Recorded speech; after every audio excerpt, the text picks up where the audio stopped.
માલધારી સમાજ 3 દિવસ પહેલા જ એમના સમાજના આગેવાનો મીડિયા, સોશિયલ મીડિયા અને સમાજની વચ્ચે બહુ ગંભીરતાથી કમિટમેન્ટ, વાયદો અને પ્રોમિસ આપેલું દરેક સમાજને કે અમારે કોઈની દીકરી જોતી નથી અને અમારી દીકરી કોઈને આપવી નથી.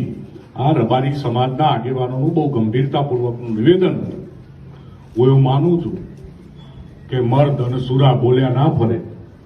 એ બોલ્યા ને કે અમારે કોઈની દીકરી જોતી નથી, તો મર્દાનગી અને સુરાતન જાળવી રાખે અને પાટીદાર સમાજની દીકરી સન્માનભેર પાછી આપે અને બે સમાજનું સમન્વય જળવાઈ રહે.